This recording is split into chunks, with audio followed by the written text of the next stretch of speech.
వెళ్ళాలంటే భయం వేస్తుంది ఆ ట్రాఫిక్స్ చూసి.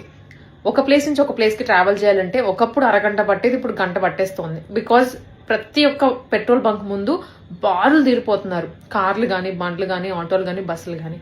ఒక పక్క గవర్నమెంట్ చెప్తోంది, సెంట్రల్ గవర్నమెంట్ అనౌన్స్ చేసింది ఎటువంటి షార్టేజ్ లేదు ఫ్యూయల్ కి. అయినా సరే జనాలు అందరు ఈ పానిక్ బయింగ్ వల్ల అవసరం లేకపోయినా కూడా వెళ్ళి ఫుల్ చేయించుకుంటున్నారు కార్లు, బండ్లు. ఈవెన్ ఇక్కడ ఒకటి అటాచ్ చేస్తున్నాను నేను, చూడండి. తెలంగాణ పెట్రోలియం డీలర్స్ అసోసియేషన్ నుంచి కూడా రిలీజ్ చేశారు ఒక ప్రెస్ నోట్. ఎటువంటి షార్టేజ్ లేదు మనకి, ఇంకా చాలా రోజులు వచ్చేంత ఫ్యూయల్ ఉంది అని. ఏంటంటే ఇప్పుడే మనకి ఇరాన్ కానీ రష్యా నుంచి అయితే ఆయిల్ కొనుక్కోవచ్చు అంట. వాళ్ళు కూడా సేల్ చేయడానికి రెడీగానే ఉన్నారు. సో ఎటువంటి షార్టేజ్ రాదు ఫ్యూయల్ కి సంబంధించి. వస్తే గిస్తే ఏమన్నా ఎల్పిజికి సంబంధించి రావచ్చు, కానీ సో ఫ్యూయల్ కి అయితే ఎటువంటి ప్రాబ్లం లేదు. పానిక్ అయిపోయి అందరూ వెళ్ళి రోడ్ల మీద పడద్దండి. దానివల్ల ఎంత ప్రాబ్లం అవుతుందంటే ఈవెన్ ఆటో రైడ్స్ కూడా, ఊబర్ కానీ ర్యాపిడోస్ కానీ డబుల్ ద ప్రైస్ ఛార్జ్ చేస్తున్నాయి బికాస్ ఆఫ్ దీస్ సర్కమ్స్టాన్సెస్.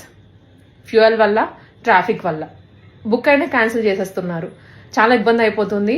ఎటువంటి షార్టేజ్ లేదు, ప్రశాంతంగా ఉండండి, అన్ని సాల్వ్ అవుతాయి one after one. Government take care చేస్తోంది. నేను ఆల్సో ఇక్కడ కొన్ని క్లిప్స్ యాడ్ చేస్తున్నాను చూడండి. ప్రతి ఏరియాలో ఇలానే ఉంది. అంటే కొన్ని బంక్స్ అయితే క్లోజ్ చేసుకొని పెట్టుకున్నారు.